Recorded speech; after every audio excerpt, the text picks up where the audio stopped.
I started my journey as a confidence coach around 3 years ago, and it was an extremely bumpy ride. For most of this time, I was pretty much broke, to be totally honest. But now, in this year 2024, I'm starting to get to a point where I clearly see the progress and I see things coming together. I can literally feel my success and progress, and I know it's just a matter of time until it's going to stabilize and become a big thing and an impactful company that will change a lot of people's lives and solve some big problems for people. And so at this point, I felt drawn to draw a resume from these early years of my entrepreneurial development and tell you the stories that led me to this point, and then also share with you the learnings that came out of those. So in this video, I want to share with you the main milestones of my personal development as an early stage entrepreneur. And it's only vaguely scripted. I want to deliver most of this in a free flowing manner, and it's the first time I'm doing this. And I think I want to do this more often. I want to do this once a month, because confidence means to be able to just speak your mind and to also show the vulnerable sides, to show the real inside. And that also means not worrying about how exactly it sounds and not thinking 10 times about whether a particular piece of information fits into my story and my brand or not. So in this video, that's what you get. You get a raw look behind the scenes into the process and into my mind. A little bit of backstory before we get started. I've always been extremely fascinated with the idea of communication between strangers. This started long before I even thought about dating or entrepreneurship, any of that. I was still in school and I was looking at people in public transport, and I was thinking, why are people not talking more to each other? It felt awkward for me. I guess it feels awkward for most people in a public transport setting. But for me, it was just obvious that there was something wrong here. And I told my teacher, the first teacher that asked me, hey, what do you actually want to do in life? I told her that. I thought that there's a problem here. But at that point, I had no idea that entrepreneurship is a thing and that you can actually make money and make a living with solving big problems in the world.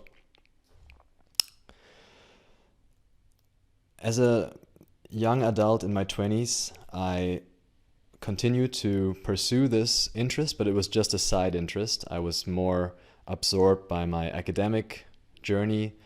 I wasn't really sure what I was going to do, but I just thought, okay, it's a great time to experience a lot and travel and go to different places, explore a lot of different continents and jobs. And I was a bit more comfortable when it came to actually pushing through on a particular career. I leaned back a little bit into my academic achievements because I was good at studying and I got the best grades and I always went to the best universities. So I knew in the back of my head, I will always have enough money to survive. And so I don't need to push that hard.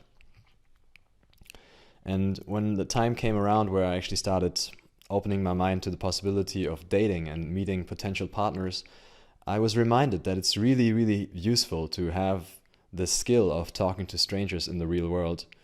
But again, I didn't think of it in terms of a career. I was interested in different things. I was interested in filmmaking. Some of you saw a film that I made in that time. And it was true that I just easily got jobs because I was just quite educated. I didn't get the best jobs, but I got comfortable jobs that kept me going, marketing.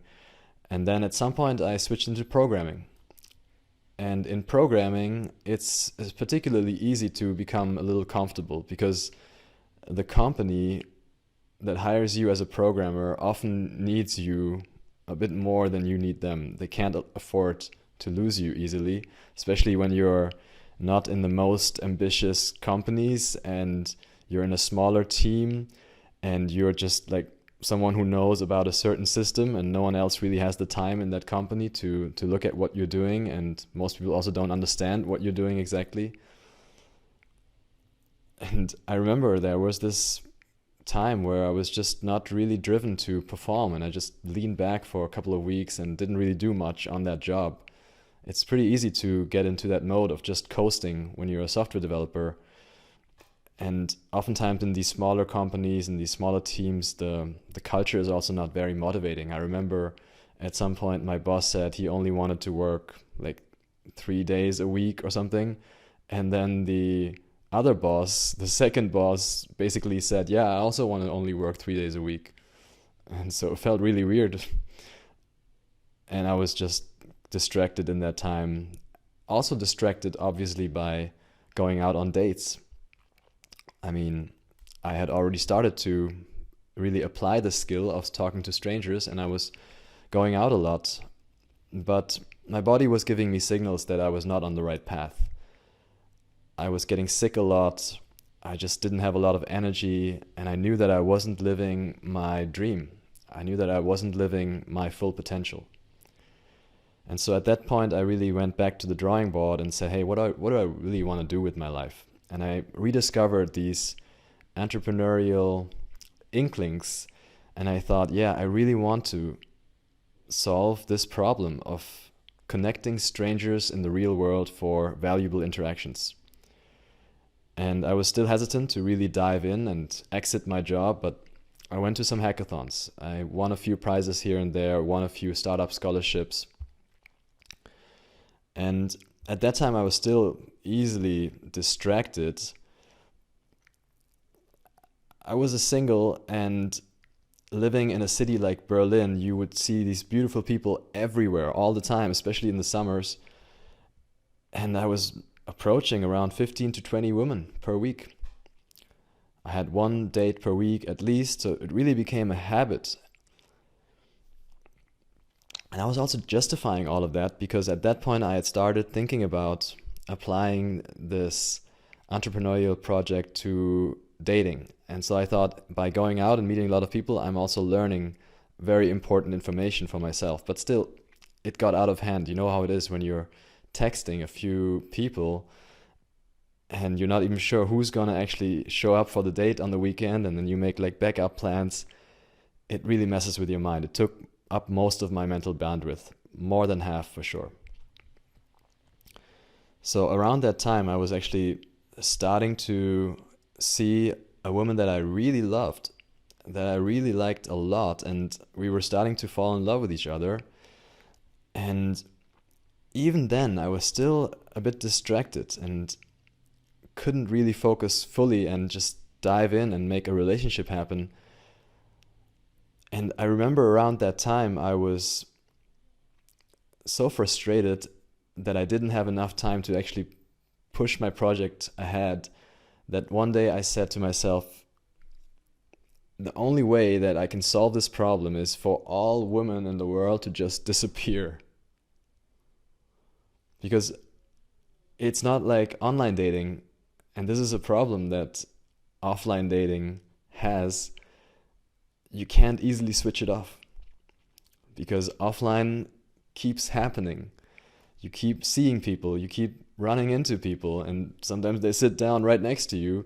And then if you have the skill and you have the confidence to actually approach them, it's kind of hard once you've habituated yourself towards that to just stop.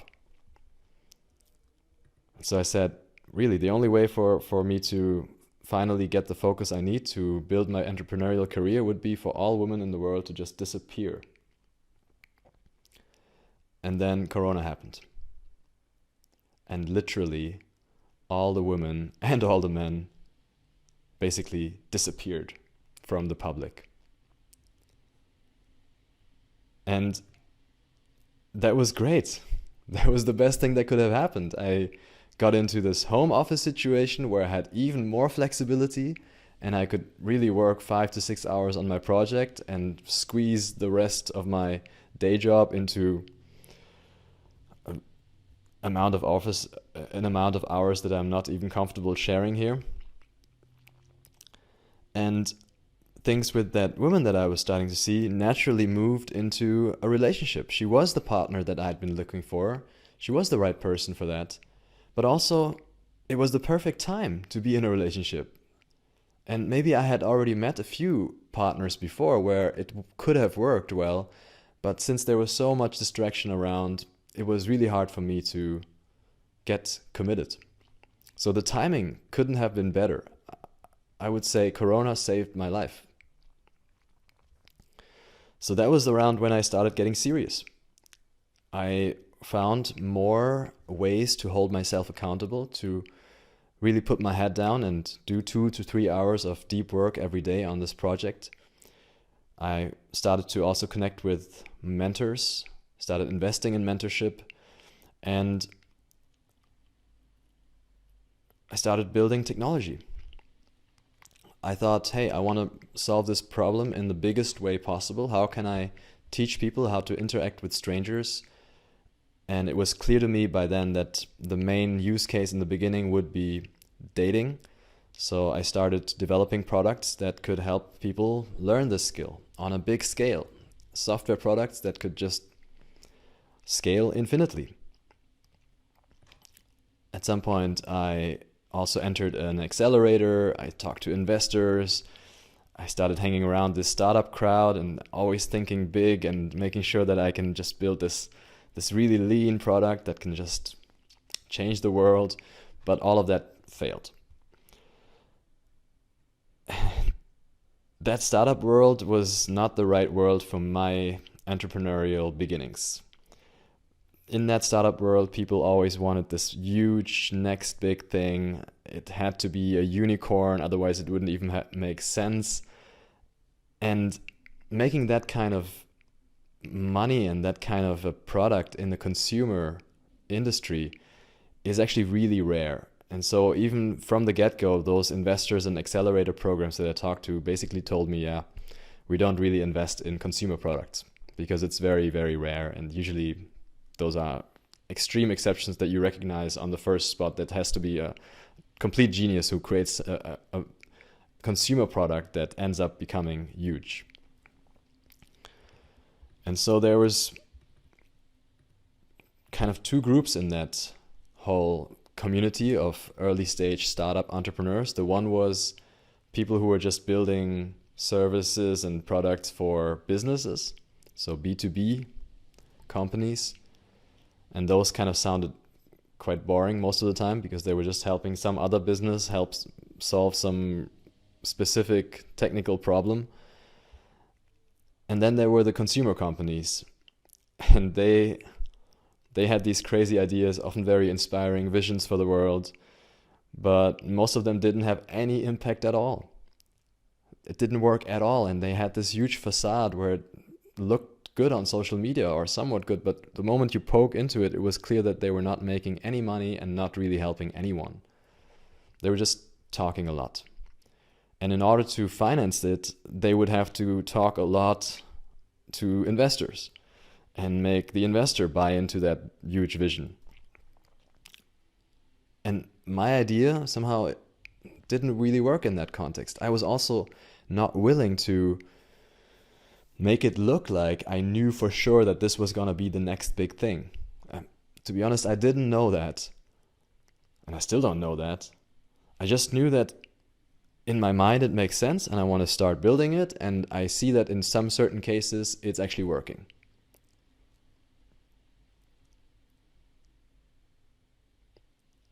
And so I kind of exited that whole space of startup entrepreneurs. I was still in the accelerator program, but I remember at some point I said, screw this. I'm not going to talk to these investors anymore. I'm not going to start making up completely hallucinatory stories to convince them to give me a lot of money and then to be dependent on them and be hinged to that expectation of building something huge that's going to blow up and get them all their money back. I just wanted to help some people with a specific solution, and I started to just build that out, and I thought, if it doesn't work in this digital, scalable, software-only way, well then there should be a way that I can at least help one person in person. There should be a way for me to just go somewhere, meet the kind of person that I want to help and say, hey man, we don't have a software yet, we don't have any programs, there's just me and what I have in my mind, and I can help you fix a certain problem. So for me, that was the logical consequence, really, of having a failed software startup, coaching. And in fact, when I think about it, I think every startup entrepreneur, if they fail with their product and they're really in love with the problem that they're trying to solve, should go into that direction. That's the only thing that makes sense. If you're in love with the problem, you're really passionate about solving this problem, and you can't solve it with a scalable software product. Who knows why? Maybe you don't have the funding, maybe the software is not ready, whatever that is. For me, the only conclusion is, the only path of action after that is, okay, you solve it with a non-scalable software, with a non-scalable product. That might not be a software product. And an entrepreneur who stops working on an idea because the most scalable version doesn't work, for me, loses credibility, because it means he's not in love with the problem space. So I said, no, I'm just going to use this time and this money that I'm getting from the accelerator to build a small coaching program. And I didn't have any online channels. I had no way to reach out to anyone really. So I just joined some of these online groups, personal development groups, chat groups. Some of them were meetup groups. Some of them were these kind of sketchy pick-up artist groups where people would go out and approach strangers in the real world and motivate each other to do that. Some in a more sketchy way, some in a less sketchy way. And I just posted in those groups that I was offering a new way of learning how to interact with strangers. That's respectful, consensual, charming, and still effective. And I labeled it as offline dating. And so one time I just said, hey, I'm going to go out every single day and offer a free offline dating workshop for people who come. I just posted that into the message, into the chat groups. And a few people showed up. And I think at some point I extended that and said I'm going to do a 20 or 30 day challenge where we go out every single day. And again, some people attended. And one of those guys, he actually liked what I was doing. And after one of these sessions where I was giving him advice, he just said, man, this was valuable. I want to give you something. And he pulled out a €20 note, and he gave it to me. And that was a life-changing moment for me. I took a photo of that €20 note, and I still have it. I didn't use it. I keep it. That was the first time I got paid. And just a few days later, another one of the guys who had been joining, he said, yeah, I really would love to work more on this. And I said, well, we can definitely figure something out. Let's do something long-term. And that was my first one-on-one client. And I think I charged around, I'm not going to disclose it, but something more that actually got me enough food and covered my rent for the month. And I was still part of the accelerator program at that point. I was still hanging around with those startup people. And I went back to that class and I told people that I'd gotten my first paying client. And it turned out I was the only one in the whole program who had gotten any paying clients. And the people there, especially the administrators of that program, they couldn't really understand that. They weren't even aware of the possibility to sell a high-ticket coaching program, because all they really knew was software apps which charge like €8 a month max, more like 5. And here I was saying that I'd earned more than €1,000 from one single client. And so I remember one partner or one employee of that accelerator company looking at that and saying, well, I don't really believe you're doing something ethical. You are probably taking advantage of mentally deranged people. That's what she said. And I said, no, man, these guys just need help, and they're shy, and they don't have the skills to communicate in the real world, and I'm filling that gap, but they couldn't really see it. So I just stopped even interacting with that whole community. But it didn't help that I also didn't really get a lot of support from other places, especially from my home. I was working on this, and I hardly could tell my parents what I was doing. First of all, because it was a topic that was taboo. That's part of the problem that I'm solving. We'll get to that later. But when I did talk to my mother about it, she would say something like, hey, this really sounds like a hobby. You're not really making any money with this. You should do a job and do this on the side. Do this on the weekends. And sometimes she would say, sleep is overrated anyways. You should just sleep 3 hours, and then you can still do this and a job. I talked to my grandfather as well. I think my mother told me to go and talk to my grandfather, and she had briefed him on what I do. And he said, man, I love the man and I respect him. He's turning 100 soon. But in this case, basically what he said was that this is not a business. This is something that shouldn't be offered on the market. This shouldn't be sold. What you're doing is you're doing some kind of charity. That's what he told me. You're doing a service to people, and this should not be a business.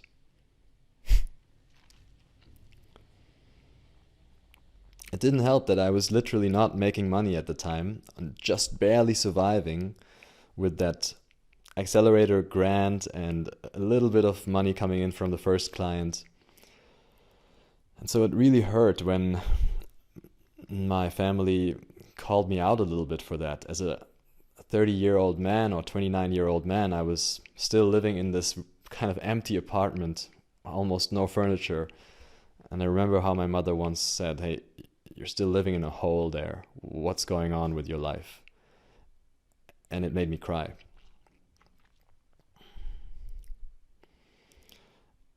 After a few more weeks and maybe 2 months, I started making more money. I actually got a second client, and I even successfully helped him find a relationship from the streets.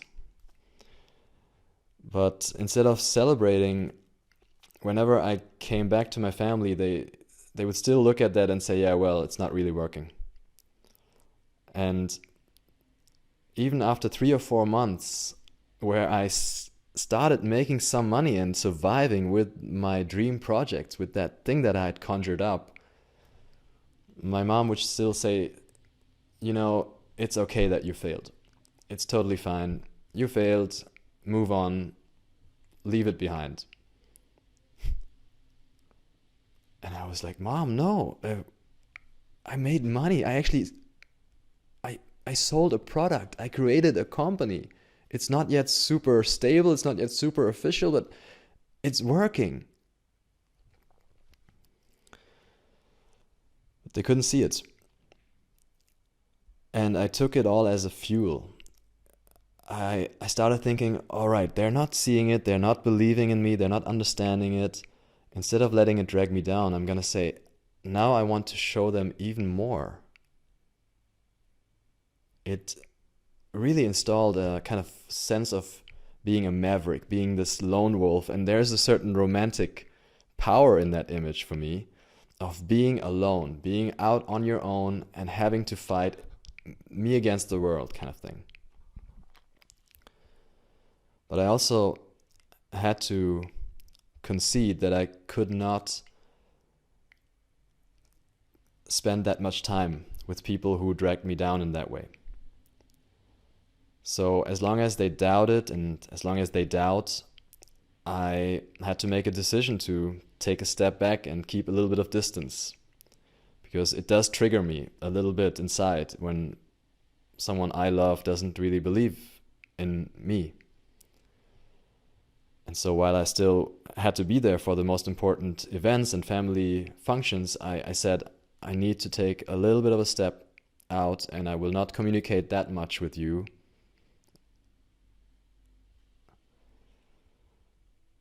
But I can still love them.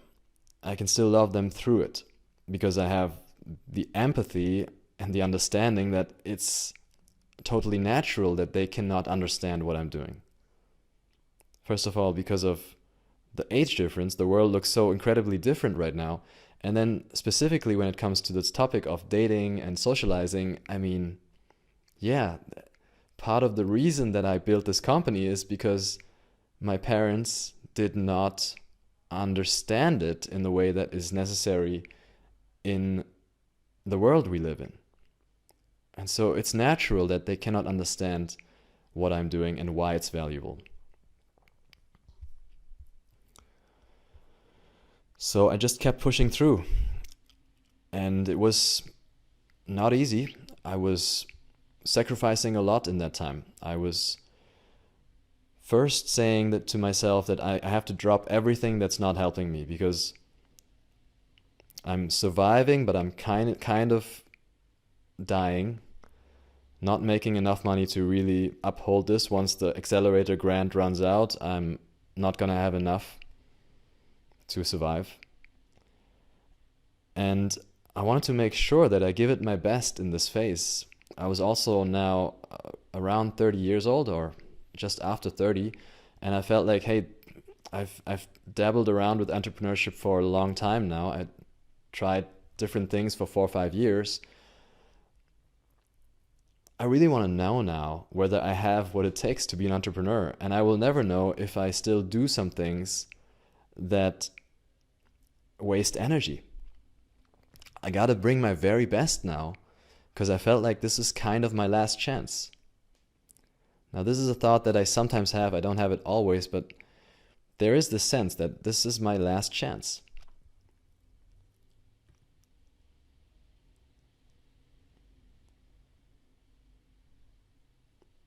So I said, it's really difficult to do all the things right and to do all the things that I need to do because there's so much to do and so many different ways to do it. But it's kind of easy to at least stop the things that I should definitely not be doing anymore.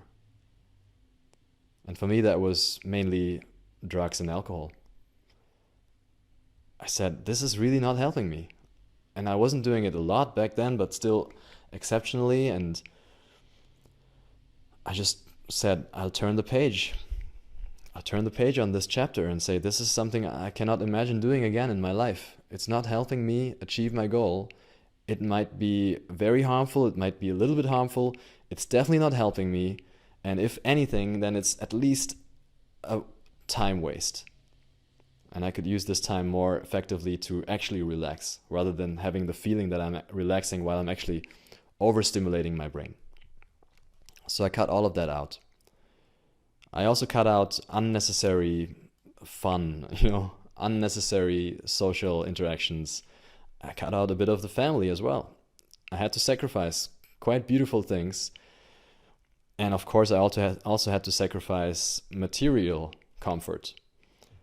In this time, I was already living together with my girlfriend, and she was helping me a lot with the household. And in exchange, we had this deal where I take responsibility for groceries and I pay for all the food for the two of us.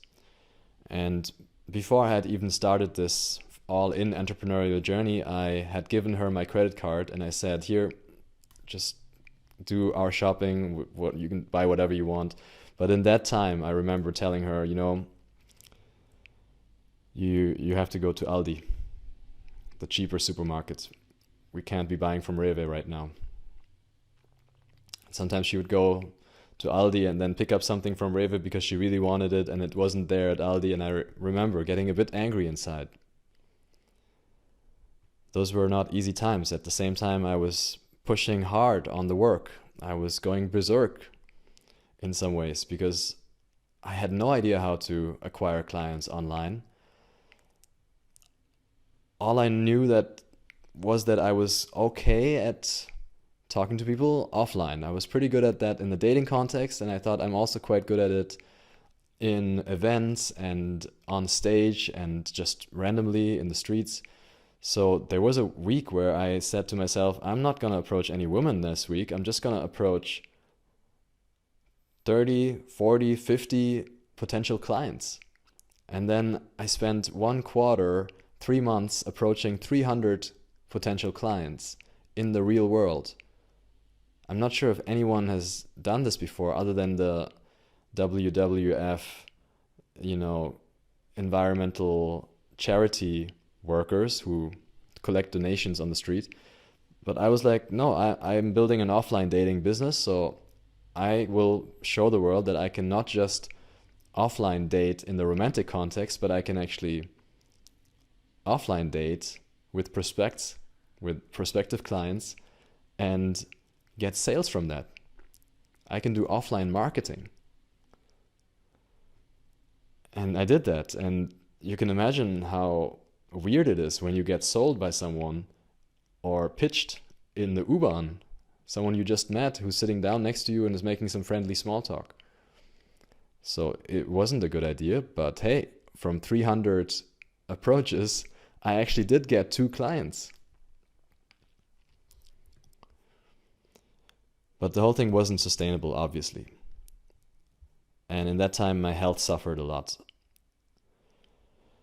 I remember I was mainly using meetup.com, and I was hosting a weekly event, and I would go there and have like 5 or 6 people who showed up, sometimes 20, sometimes 30, but the moment it got a bit colder, the numbers really dropped. It was a free event. You could sign up and then maybe 50, 60 people would sign up, but only 10 or 5 would show up in the end.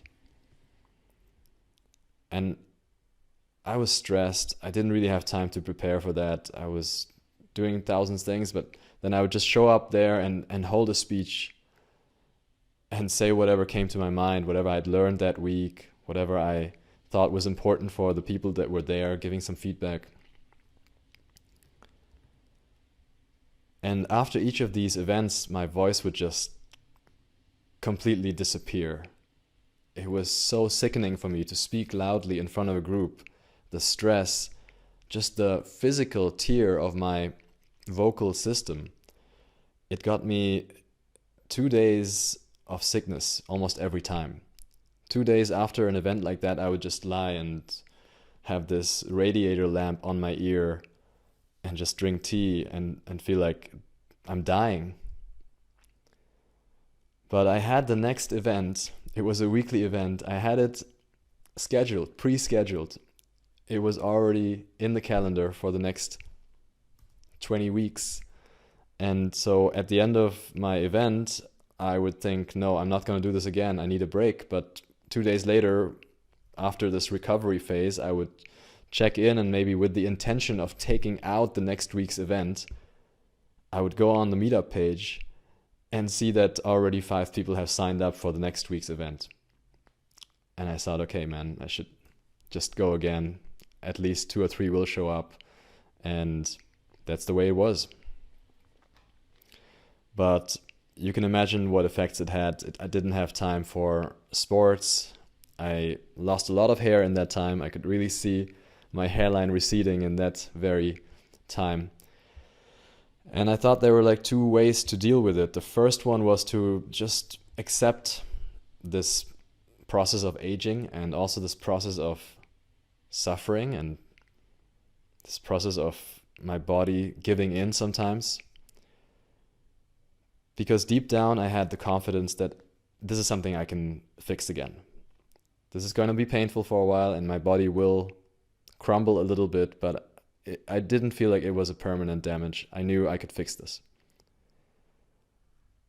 And I also thought, hey, these issues with my body, I also started getting these patches in my beard. All these issues, I felt like they're actually a good sign. They mean that I'm doing something difficult and painful. I started wearing them as scars, proudly, saying, yes, I am doing something extremely hard. I'm trying to bootstrap a company, a consumer company.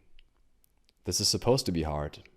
Kind of, most people want to do that, but they don't have the confidence, the ability, or the pain tolerance. And I'm just going to say I have all of that. And of course it's going to be painful. let's just push through and not give up unless I feel like I'm totally burned out. And while I was burned out for 2 or 3 days of the week, I still got back up and felt stronger the next week. So I wasn't burned out. I was growing and I was pushing the limits.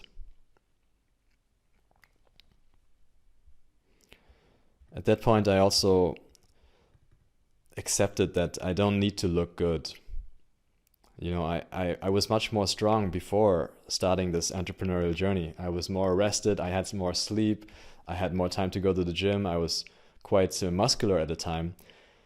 And that was just not possible after this moment of entering all in. And I said, it's okay. I don't have to be super ripped right now. It's okay. I don't even have to look super good. And by the way, it's not going to help me in my career that much if I'm super ripped, because then people will say I'm just confident because of my looks. So at that point I said, I'm just going to be the guy who doesn't put that much effort into his external appearance. And it fits into my whole story and my product, because my product is about building confidence within. And that confidence should shine through no matter what you put on the outside. It would be incongruent for me to wear Armani suits, because that's not what I'm about. I'm about confidence from the inside. So in that time I also said, I don't have a lot of money. I don't even want to go to the barber or to the hairdresser right now. I'm going to grow my hair out until I make 20,000 euros in revenue in 1 month with this business. I had wanted to have long hair for a while before that, but when it gets unwieldy like right now and kind of uncontrollable, I usually would just cut it off. But at that point I said, I'm going to push through and just let it grow. That's going to be my vow. And the second approach that I learned when I started hitting these limits of my body was to prioritize self-care. I realized that my success most fundamentally depends on my body and my mind being intact. And if I do a lot of hard work, but it ends up corroding my mind and corroding my body in a long-term way, that's the surest way to failure. So this got to be the highest priority. I have to sharpen my instruments sometimes. Otherwise, nothing else is going to work. You can use that hammer or axe and hit the tree, but if it's not sharp, you're just going to die hacking that tree down without it moving anywhere. So that's of course something that's true with business in general, but it's especially true in a personal development business like mine, where I'm not just helping people fix some material problem, but I'm helping people fix their mindset and get extreme confidence.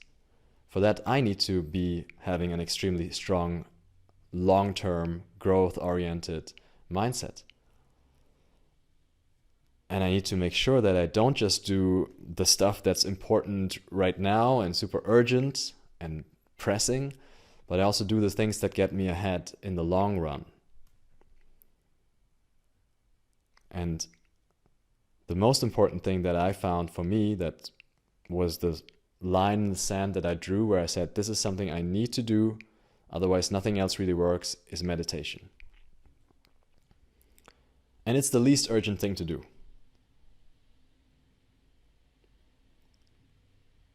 But that's where I get to relax. That's where I get to switch off my mind, also connect to the deeper meaning of my life.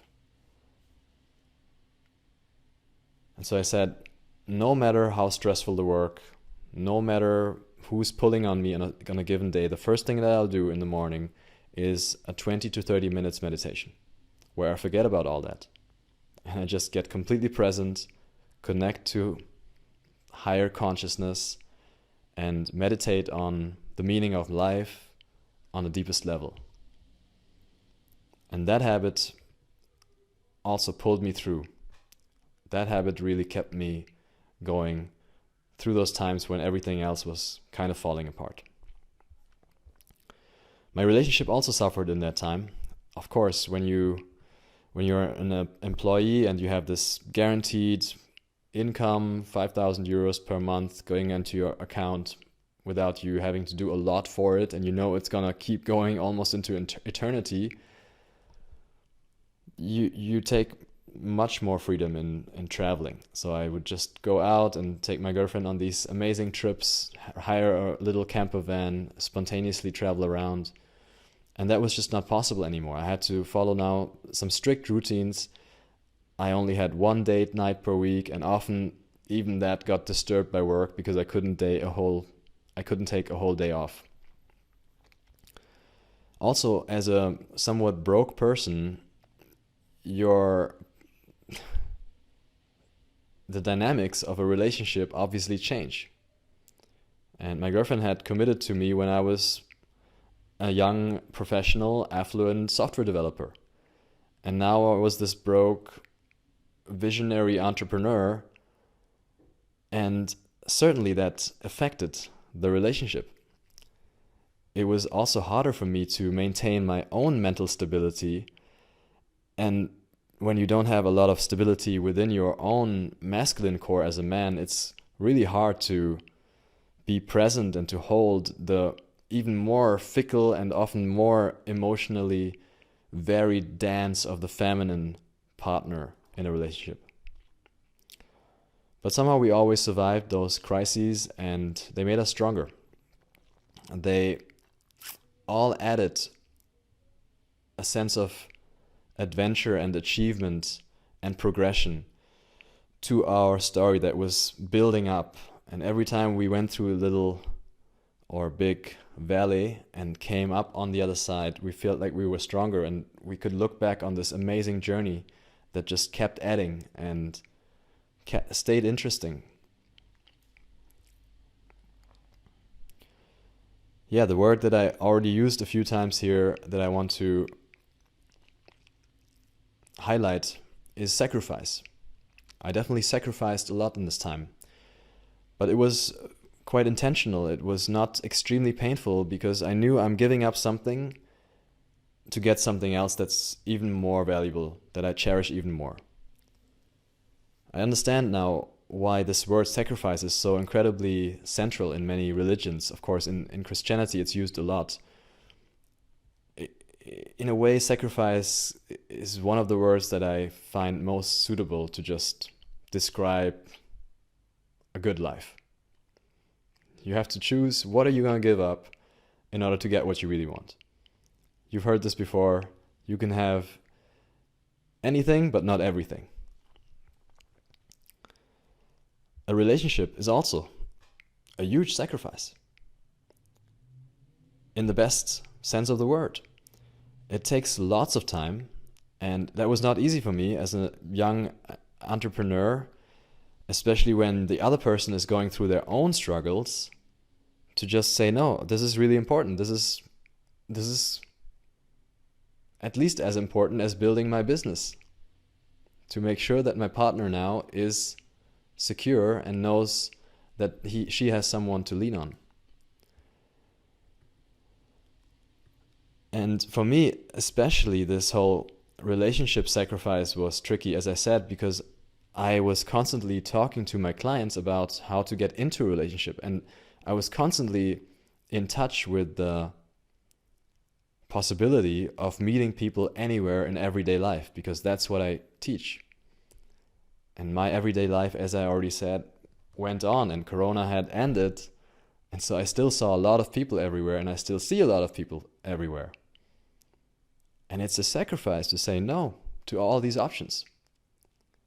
It's easy to make that sacrifice when you feel like you couldn't really get to know them anyways, but when you are a coach who knows how to get to know people in real life, then that's an even bigger sacrifice. It was really not easy for me to unlearn that automatism in my brain which I had developed to talk to basically every attractive woman that I would see in the real world. But just like you can practice building the habit, you can also practice unlearning the habit. And that's what I did, because I knew I have to let go of that. I have to sacrifice that if I really want that deep connection with my partner. And then only when you have that deep connection can you actually build a strong basis for moving forwards. And that's what I want. That's what I want more than having a lot of options. I want to move forward with someone and get deeper and move things towards family, marriage, and having a beautiful, good, big family. This is obviously more important to me than having a lot of options and dating around a lot.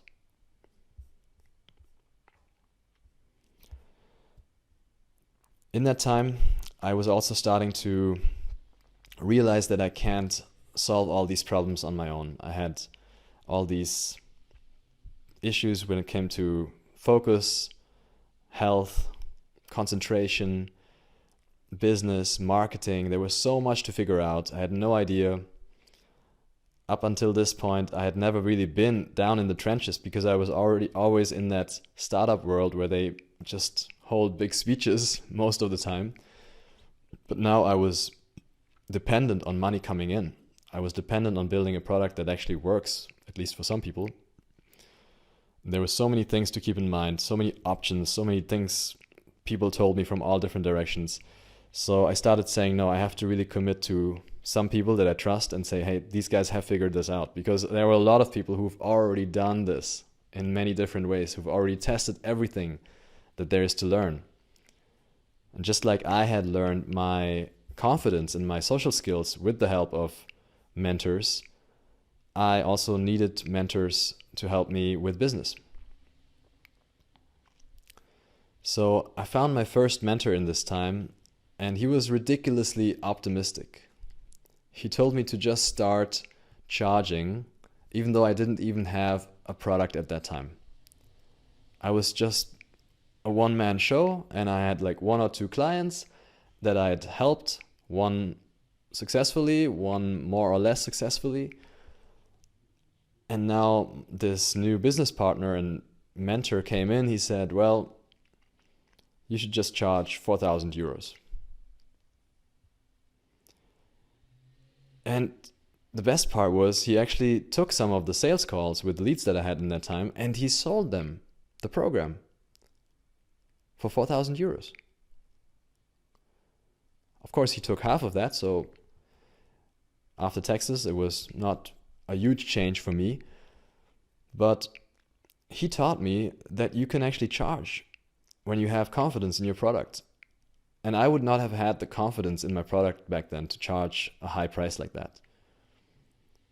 But he knew something that I didn't really know, which is that at this early stage, the clients don't get a very elaborate, good, prepared program. That's true. But they get something even more valuable, which is a lot of one-on-one time. I didn't have a lot of clients, and I didn't have a program, which meant that I had to basically meet these people over and over again in the real world and go on a lot of one-on-one calls. And that's why this price is totally justified. But I would never have gotten started on charging these kinds of prices and learning how to even go through a sales process where you can charge that kind of price without that spirit. So I'm always very grateful for this mentor. Even though he was not particularly helpful with building the product or particularly deep into my vision, he gave this really important contribution to just get me started and get me to believe that building a business on the basis of my idea is possible. I found another mentor in that time who was also not the perfect fit. He was also more in that startup world. He was all about scaling it and making it super mass acceptable. He was also quite uncomfortable with the focus on dating.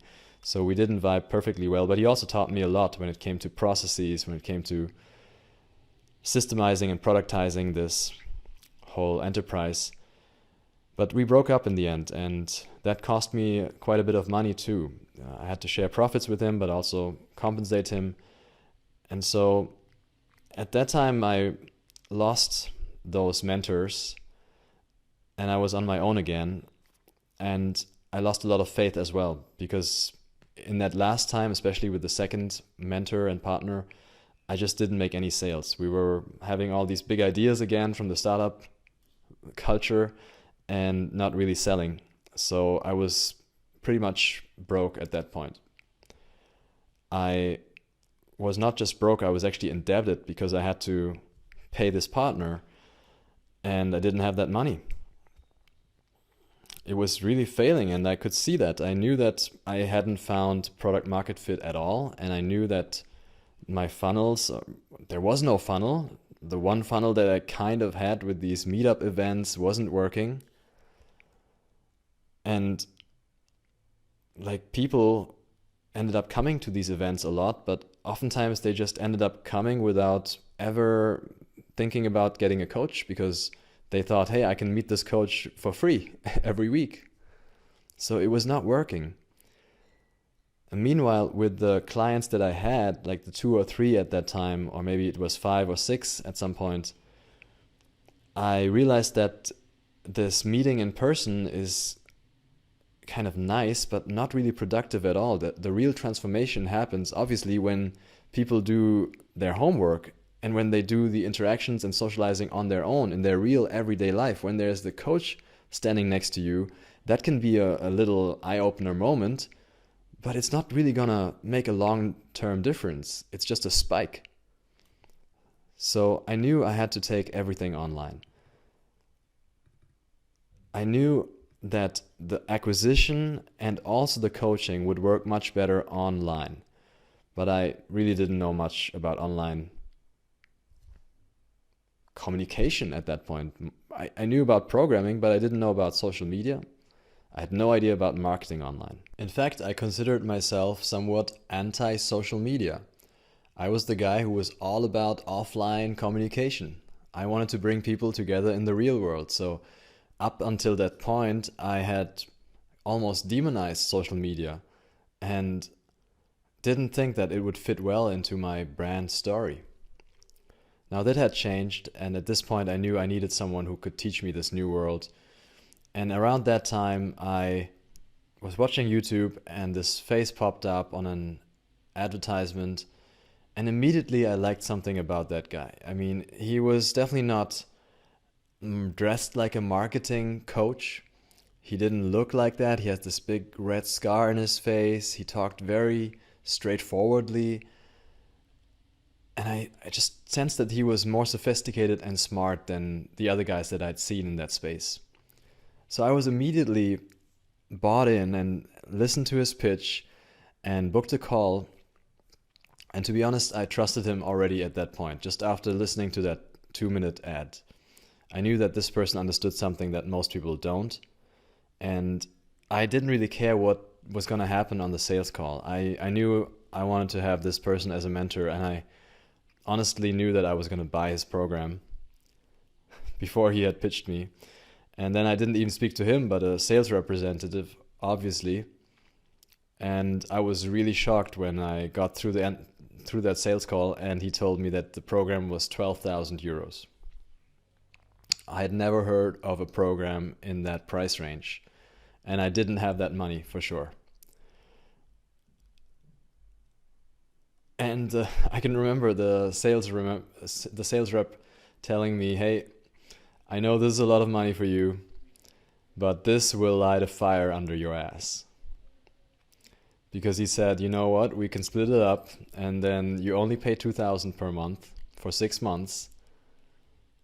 And that was the duration of the program as well. And we'll teach you how to make that at least, and to make 5x of that, ideally. And somehow the confidence of that company and the audacity of charging a crazy price like that convinced me that these guys could teach me how to make that money back and more. Also, I had just dabbled around with these suboptimal mentors and partners for too long. And I realized that that was what got me into the space in the first place, where I was almost dead business wise. I had taken the easy route of taking mentors that just came my way, that were in my friends' network, that wanted to work for free for too long. And that's what got me into the place where I was broke. And when I was down there, I said, now I have to take the best option that I can find. And that happens to be a very expensive one, naturally. But again, just like with letting go of all the bad habits, I knew if I didn't try it with the best partner possible, I would never know whether I could have done it, whether I could have succeeded. So that price tag helped me also believe that these are actually the best people that I can work with. And in a way, that's also true, because you can only charge a high price if you're actually delivering a lot of value. Otherwise, a company would not exist long term. So, as expected, with that guidance from this new marketing mentor of mine, Charlie Morgan, my business took a whole new turn. I learned how to exude extreme confidence on my sales calls. I learned how to improve my product, which helped me build that confidence. And I also learned how to market and send messages on social media that hit the nerve of the time.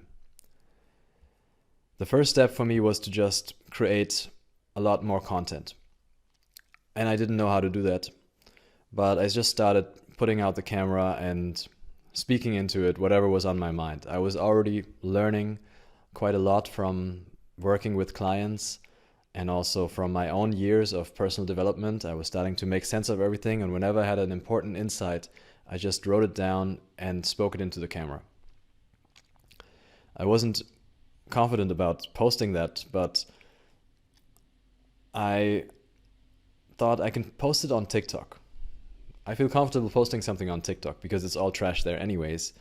And then once I had posted on TikTok for a while, I thought, okay, I might as well just repurpose those videos and put them on YouTube. I only have 20 subscribers anyways. And then on Instagram, I also put those same videos. They were literally getting repurposed by a application, by a software as a service. And those videos were mostly boring and amateur, and there was nothing new in them. Once in a while, I had an original idea, like giving a speech in the underground train, and that got a few more views, but it was always around 100, 200 views. And I didn't really have time to script those. I had no idea how to come up with the right script, so I just said whatever came to my mind. Sometimes it was good, sometimes it was bad. Most of the videos that I put out in these times were taken at the meetups that I hosted. Those group events where I also wanted to attract clients. And without scripting anything, I would just stand there, hold a short speech, and once they got kind of good, I just gave someone in the group the camera and said, here, record me. So just posting that more consistently and putting a little bit of more structure into it, and also using the advice from this mentor, but also from other mentors. I also have another videographer and marketing agency founder who helped me a lot, and I got a hang of how to structure these short videos so that they actually turn out interesting. And then also with the new mindset that I had gotten from this new coach, I just kept going and I started publishing these videos really regularly, even though they were not getting any views and I had basically no followers. But I was starting to like the process of putting my own thoughts out. And at some point I noticed that I was getting messages and comments like, this is actually underrated. Or people messaging me, hey, you deserve more followers. And I wasn't sure. I mean, I also started liking my content. I did start seeing the value in my ideas. And I thought they were expressed in a unique way. But I thought it was just my personal taste. But when there was these first messages, this first resonance with people saying, hey, this is actually pretty cool, of course, I started believing much more, and I got more consistent, and I thought a little bit more about what I can do in these videos to reach people. And around that time, I published a couple of TikTok videos. One got 200,000 views.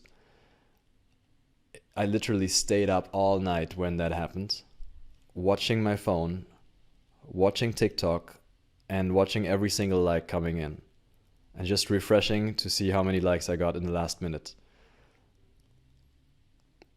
And then another one on TikTok a few weeks later got 2.7 million views. And that was the point when I realized something big can happen here. I wasn't sure if it was really big because I didn't get a single client from that. I think I only got a few messages that were serious. TikTok was not the place, obviously, to find highly motivated people, mid-aged career professionals who really want to make a big change in their dating life. But again, I watched that happen live and I couldn't believe it because suddenly 17,000 people were following me on TikTok, and I could post something and thousands of people would see it. Again, that motivated me to put a little bit more effort into scripting and thinking about what I'd say and how I'd say it. And of course, I kept practicing my delivery, so that just naturally improved. And a few weeks later, I got that first success on Instagram, where I posted a video that didn't even perform well on TikTok, didn't even perform that well on YouTube, but on Instagram, for some reason, it got 4 million views. Again, you can imagine me on that day looking at my phone, and those views are coming and those likes are coming from around 500, 700 subscribers or followers on Instagram. Basically, over the course of 1 week, I went to around 25,000 from that one video. It just hit the spot.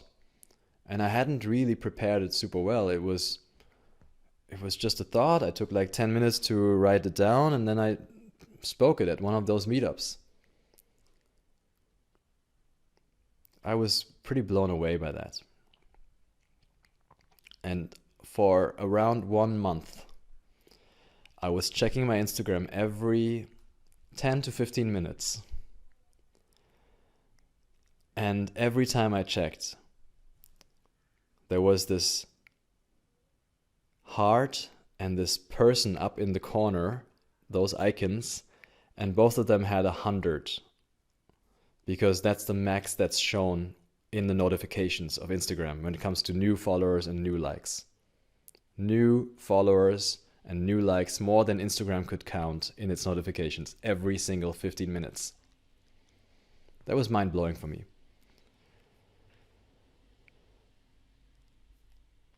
And through this, 2 big things happened. First, I got a lot of interest, and Instagram followers and likes turned out to be highly qualified.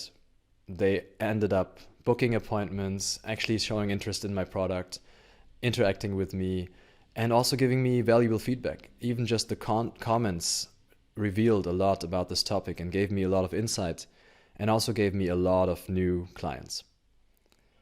And so at that point I said, I'm gonna give up this crazy running around in the real world or hosting these real world meetups where 15 people show up and none of them really buys. So I gave up this offline lead source and I focused entirely on finding clients online. I started hosting a webinar and getting some people to sign up to that, and then some of them would buy the coaching at the end. And so those online funnels started to actually become a feasible option. The second thing that happened was that I discovered what exact value, what a unique value I actually offer. Because until that, I had talked about dating and confidence in general. But in that video that hit 4 million views, I talked about dating for Indians specifically. And this had been an idea for me for a long time. I realized that a lot of the people that came to my meetups were Indian. I know that I am half Indian, but it never stood out to me as the thing that I can use to niche my service down. Maybe it also felt uncomfortable for me to niche it down around my own ethnicity, around someone's ethnicity to begin with. But when I thought about it and I saw how many people responded to that video, I knew that this was a huge gap in the market. And I could fill it. I might be able to fill lots of other gaps, but this was the first one that jumped out after a year or maybe 6, 7, 8 months of posting quite regularly. This was the video that hit the nerve. And so I knew here there is a gap that I can fill. I was hesitant to work with Indians at first because they often also don't easily invest in their personal development. They often have tight budgets coming from a economically poor country. And it took me a while to get convinced, but once that video hit, I knew that I at least should try to focus completely on this niche. And so at that point, I started researching and reflecting, and I understood that obviously Indians have specific needs and challenges that are not met by the current markets. Most dating coaches don't talk about the specific problems that Indians face. First of all, there is this huge culture gap. Indian culture doesn't even have dating in the equation traditionally. So of course, as an Indian, you're usually quite clueless about this topic. And I was myself. I understood that journey exactly because I had grown up in an Indian or Indian-dominated household. Of course, there's also prejudice and some racism, also internalized racism against Indians. And then there's also something really important about Indians, which is they have goals that often differ from other people's goals when it comes to relationships and dating. And I personally resonate with those specific preferences of Indians because I also got those. Of course, for me and for most Indians, dating is about finding a relationship. That's the only way to make dating compatible with traditional Indian culture. I mean, they're not perfectly compatible and they will never be, but you can put them together if you see dating as an alternative to arranged marriage for finding a long-term partner. And of course, that is one way to see dating. And for me personally, that is the only way to make sense of dating. For me, dating only works in the context of finding the right partner to later down the road found a family, and marry.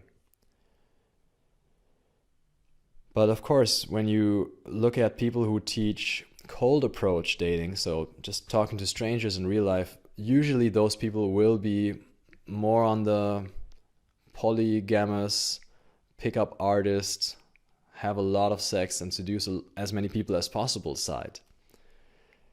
And so here what I was doing was I was bringing two things together that are usually not mixing, which is offline dating, going out and meeting people in the real world, but with the clear aim of actually forming a relationship, a long-lasting, committed, monogamous relationship. That was another way that I was unique and that I appealed to this specific sub-segment of the market, Indians, because oftentimes Indians don't have success online, and I also didn't have success online, because online those physical features and those cultural or rather ethnic prejudices play a bigger role than when you're able to show your whole personality and connect on this more human offline level. So here I was really offering something quite unique to a specific market. And I knew that if I build this product in a way that it really works for those people, I will be the one person who can do that for them. There's no one else. Maybe there's one or two other people that I know of, and that's it. And I felt like, yeah, I can do something at least as good, but probably even better than them. In fact, when I think about it, there's no one else who brings that exact combination. Offline, goal, committed relationship, and Indian. Thus, mix of three things, there's no one else.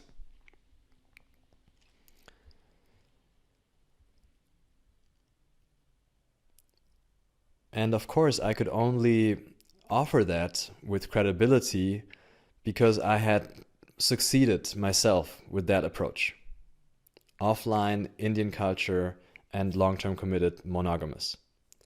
And that's also one thing that, of course, separates me hugely from other dating coaches, which is that I'm a dating coach, even though I don't necessarily call myself that most of the time.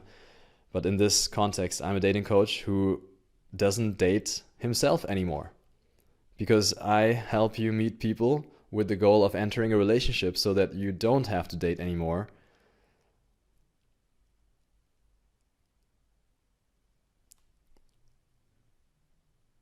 And it wouldn't make sense for me to keep dating if I want my clients to not keep dating. So after finding this niche and thinking it through and realizing that it makes a lot of sense, my work became much more fun. Because now I knew that I was doing something impactful. I knew that I was really helping some people who need it, who don't get it somewhere else. Whenever I talked about those topics online, I saw how many people were watching that, and it gave me clear feedback that this is what I can offer to the world. This specific niche is what I can serve at this point. And my work started consolidating, and it became about four things. It became about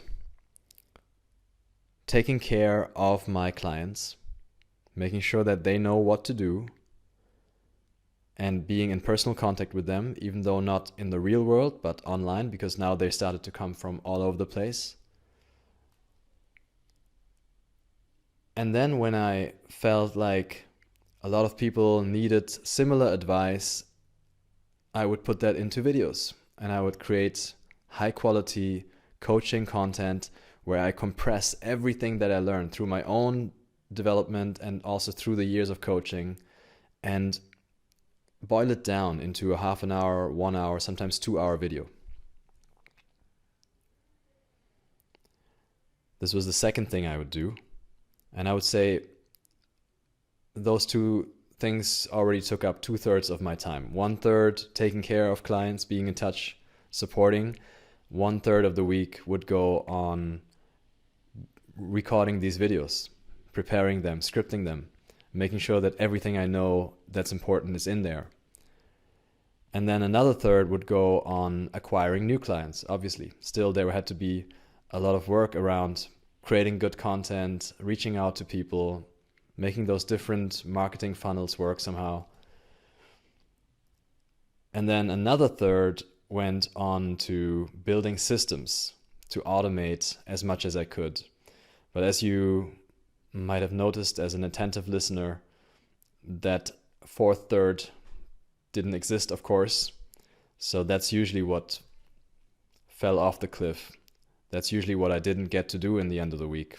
And so that's where I'm currently fighting to carve out the fourth third so that I can not just take care of my clients, make videos for them, and acquire new ones, but at the same time step out of it and see how I can systematize and automate that whole machine, all those three different processes.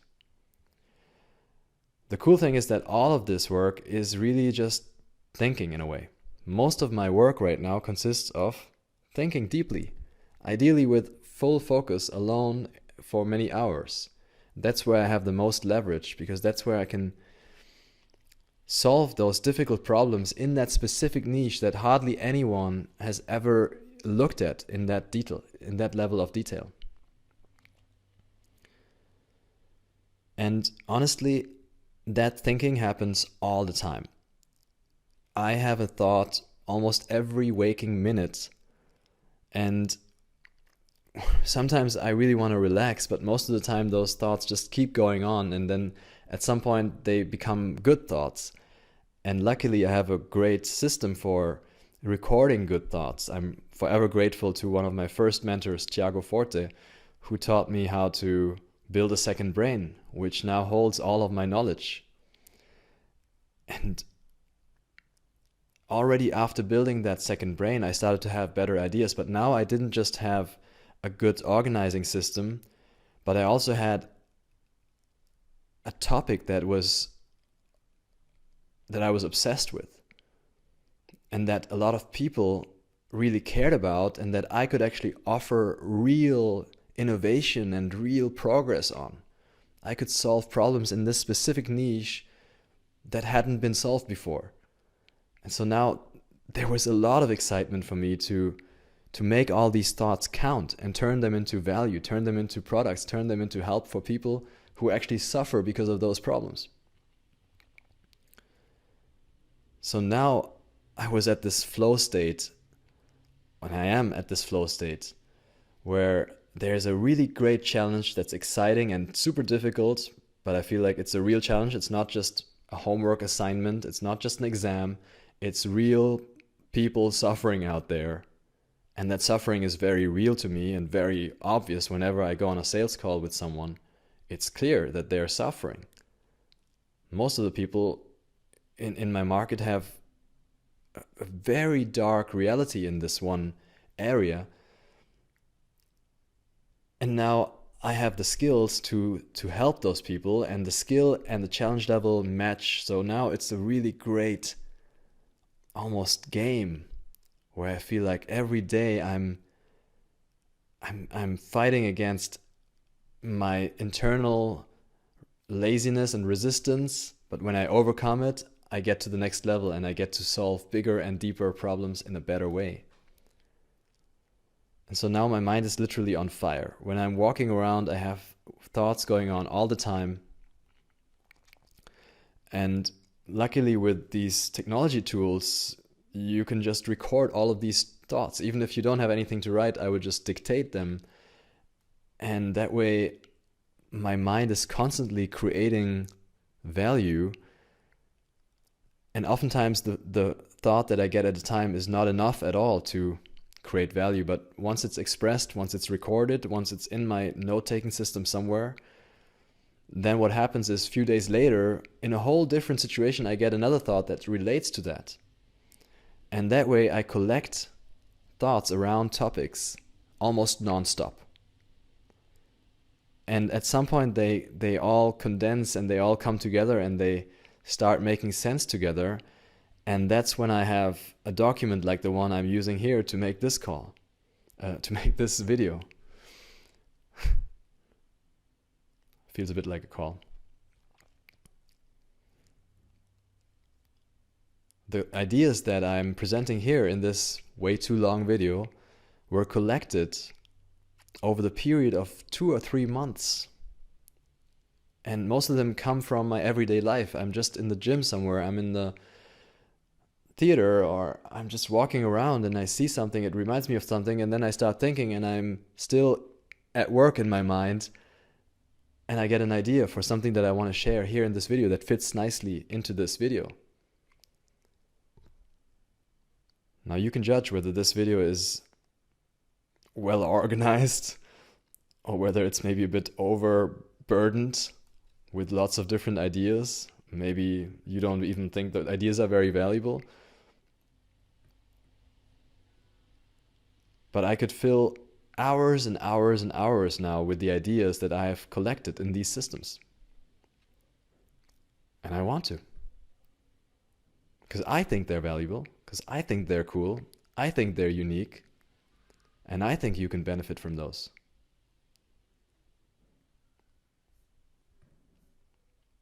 But of course it's a problem when you feel like you are basically working 24/7 because your work consists of thinking and you can't really switch that off. It's almost impossible for me to stay in bed at 4:30, 3 a.m. when I'm somewhat awake, because my mind starts thinking on its own. And I literally get ideas for solutions and products and strategies and marketing messages. And in bed, lying there in the morning, I start losing money. Because I feel like if I don't write this down, it's going to cost me. This idea is worth X amount of euros. And maybe that's exactly what I need now to make this one project work. It might be worth millions, this idea. And you know how your mind is when you're still half asleep. It plays tricks on you and I cannot sleep anymore. And then I have to get up and start writing. A lot of mornings are ruined in that way. Because obviously when I do that, I don't get to do my meditation. I don't even do sports.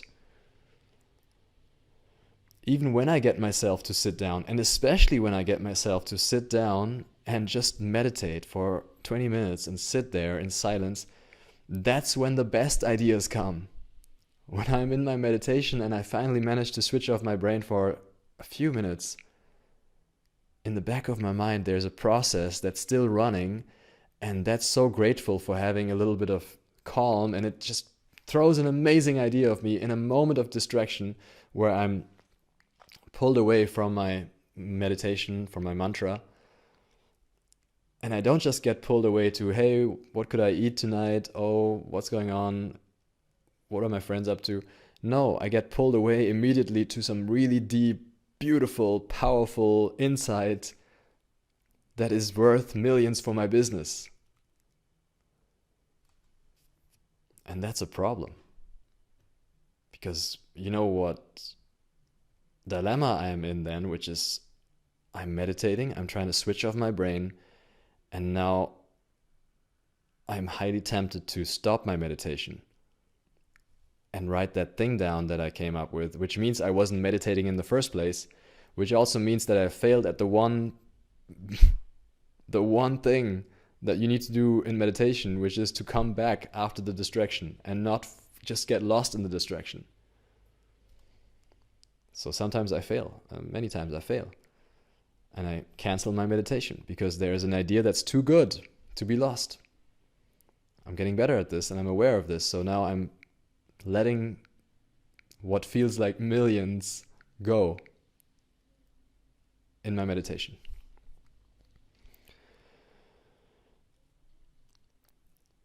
You see, in general, I feel like everything that I'm doing now feeds each other. The things I do now, they're all interlinked in the sense that doing one thing doesn't just help me reach one goal, but helps me reach multiple goals.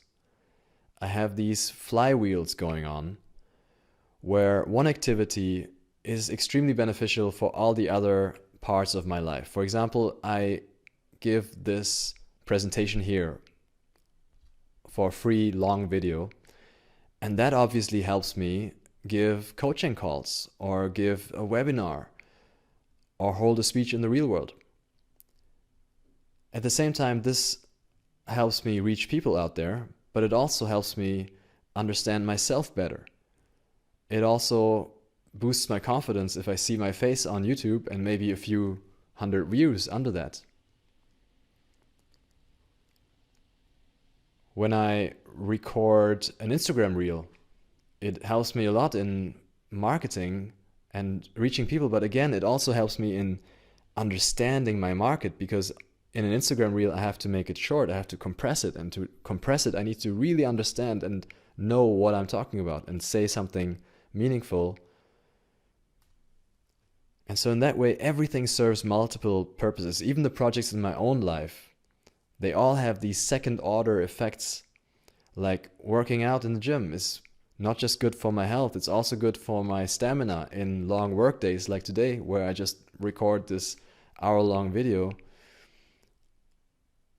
And it's also obviously helpful for me in building more presence on camera.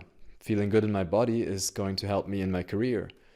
Building an amazing relationship is not just good for my relationship, but it's also great because in those conflicts in my relationship, I learn stuff that is incredibly important for the work that I'm doing, which is helping people to get into long-lasting, especially intercultural relationships. So everything I do feels like it feeds back into my career and into my life purpose. And I have multiple fuels burning to move me forward. And I'm very aware of those second order effects, which motivates me a lot to do the different things, because I know that if I don't do one thing, everything else suffers. The effect is not just positive, it's also negative. If I, for example, don't have a systematic, disciplined workout, that lack of discipline will leap over to my discipline at work when I get to the office. So I can't afford to have a wacky, just alibi workout, because that will affect my mindset. The beautiful thing about the topic that I chose for my business, confidence, is also that it has a inbuilt flywheel, because when I research and I learn how to build my own confidence and then I apply that, I get more confident. And then I practice that confidence. I practice those skills. I need something to practice those skills with. I can't just learn confidence theoretically. I need to practice it with other people, because social confidence is a communicative concept. It requires the other. And I don't really go out to approach women anymore. As I said, I'm in a relationship, so I don't have that playing field to practice my confidence. But I can still go out and approach potential clients, as I told you earlier. I can still go out and create content, which is another form of practicing social skills, a very difficult one. And I can still go out and call people and have long conversations about their specific problems and see if I can actually offer value and make a deal with them to get them to join my coaching program. And that's another huge challenge for your social skills.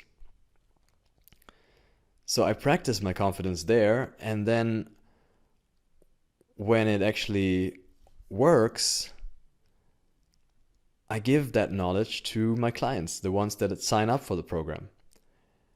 And when they get results and it works for them, well, my confidence grows again, because my confidence is obviously not just a result of me studying and understanding something, but also of seeing something work and my company working because my clients get results. That's the biggest source of confidence that I can imagine right now. And so then my confidence grows in myself, and again, the whole cycle starts from fresh. I practice more, get even more confident, give even more confidence to my clients, and there's this never-ending upward spiral of confidence where I get more confident, my clients get more confident. From there, I get more confident, and again, my clients get more confident. Now, this wouldn't work if I was just a dating coach. If I was just a dating coach, then I could help people get confidence in dating, but that confidence in dating is not going to directly affect my confidence, because my confidence isn't from dating. My confidence is about building confidence itself. You understand? If I was just a dating coach and just helping people date for a short time without getting into a relationship, then I would not learn the kind of confidence that you need in life in general, that you need after dating, that you need in relationships. I would not learn the kind of confidence that you need in the long run, in your life, in your business. I would learn the kind of confidence that you need for dating. But since I'm not dating anymore, that confidence is not very valuable for me. I don't want to teach something that I don't need to learn. I want to teach something that I want to learn for the rest of my life, because then I'll be excited to teach it for the rest of my life.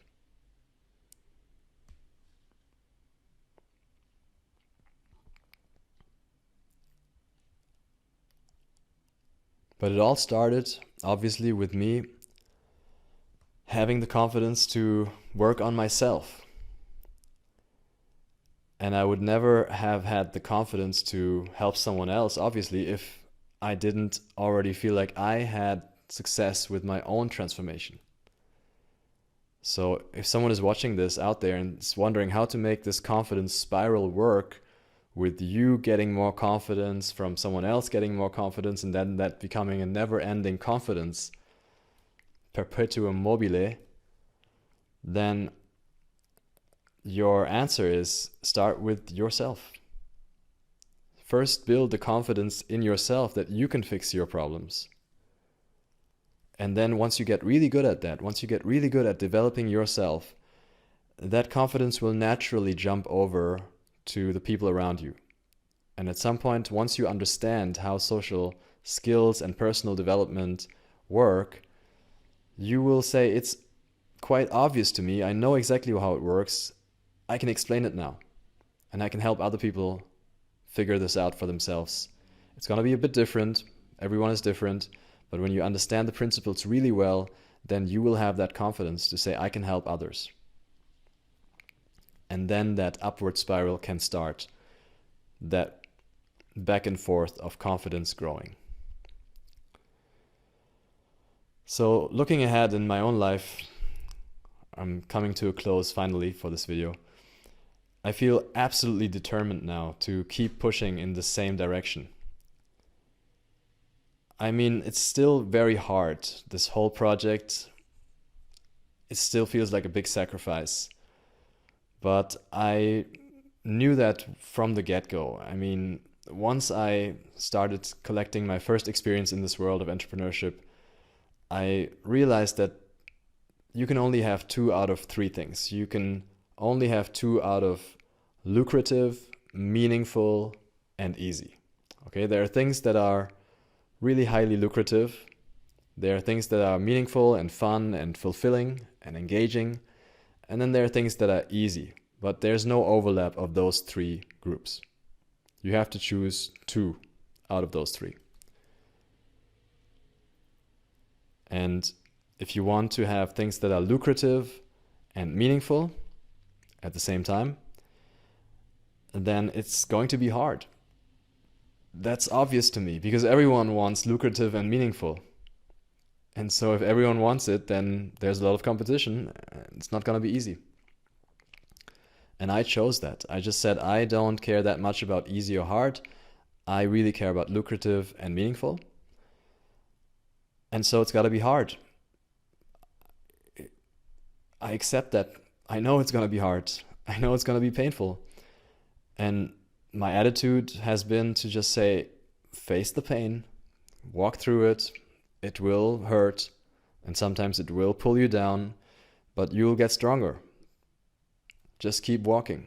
As long as you feel like you're stronger after a few meters of walking, then keep going. And deep inside, I also have the sense that I will not give up. I love this whole topic too much, and it makes too much sense in my mind. And you've seen a few points in my life here where I feel like the universe has given me signs to move forward. I feel called to do this work.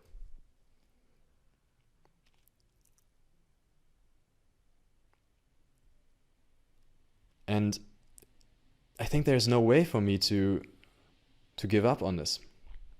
Because even if at some point in a few months I get not a single client and I run out of money and I'm broke again, I would just take a job, but I would probably take a job that wouldn't require me to work that hard so that I can continue doing this, because I believe in it so much that I know that it's my mission to make this work. No matter what. I'm already living my dream right now, being able to live off of it. That's a huge achievement for me.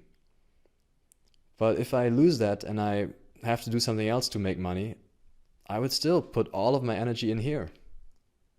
This is a warning to anyone who ever wants to employ me.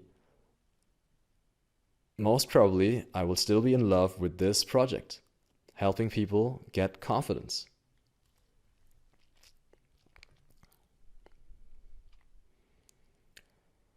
And of course, I'm still not where I want to be.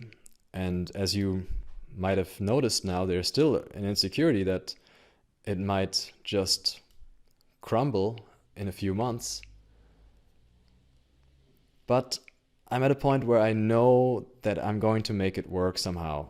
And I also am at a point where I know that no matter how much time it takes, it's just what I'm meant to do in life. It's my mission. It's what I love to do.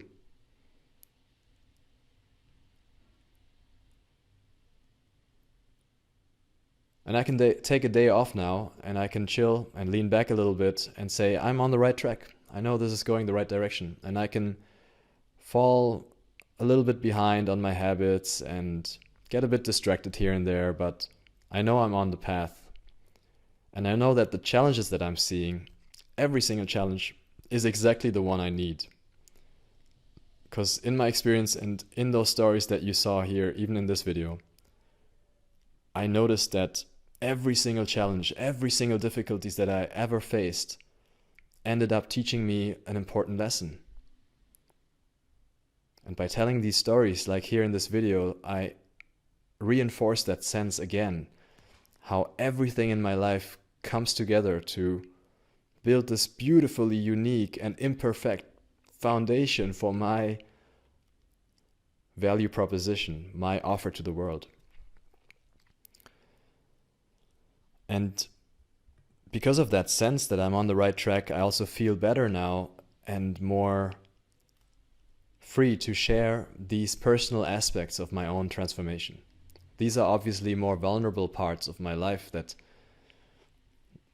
I thought about whether I wanted to share them with you, but I feel like, as I said, vulnerability is an important part of confidence. And so in these videos, once a month, I want to take you on a small journey like this and show you the backstory, the side of business that most people don't really talk about. I hope it won't get as long as this one every time, but I'm extremely passionate to talk about it. And in these videos, I will not limit myself. I will dive in. And for me personally, it's also a beautiful way to, as I said, make sense of my own life and find my own identity, which is still and will always be an ongoing process. Especially as someone who has this mix of two cultures, one of the conflicts that defines me is to find my own identity in this field of two big cultural streams, the Eastern Indian and the Western European culture. And I do a lot of introspection around this, but what also helps me a lot in defining my place in this gray zone is to interact, to express myself, to bump into others, to mark my territory, and to figure out who I am in communication with others.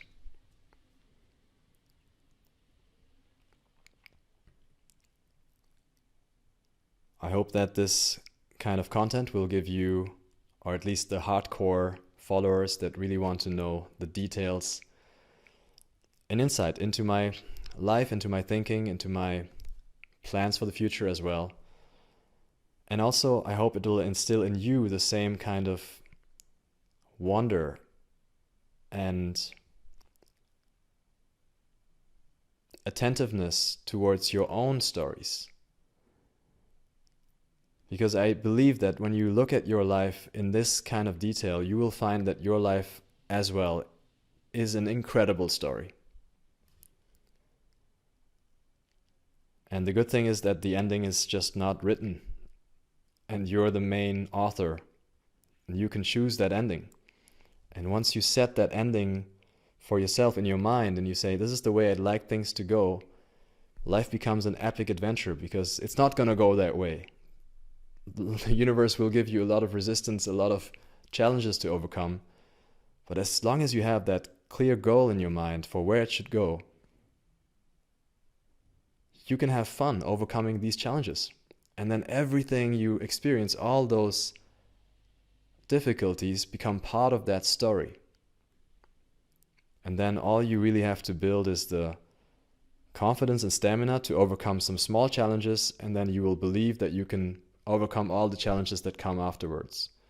And like when you hike a mountain, you will only really see the first peak. You don't know whether that's the last one. Once you reach that one, you will see another one. And you never know whether that's the last one. But it'll become fun to just keep climbing peaks, and you say, I don't mind if I die climbing these peaks. If I don't ever get to the very last one, it's okay. This is the mountain that I want to die on. And throughout this adventure, one belief that has formed in my mind that I want to share here as the very last bit that I want to see you take away from this. And it's, for me, the most powerful affirmation of all. Maybe the second most powerful affirmation of all, because the first one is a deeply spiritual one. But this one is also quite spiritual, and it is that everything comes at the right time. Everything comes at the right time.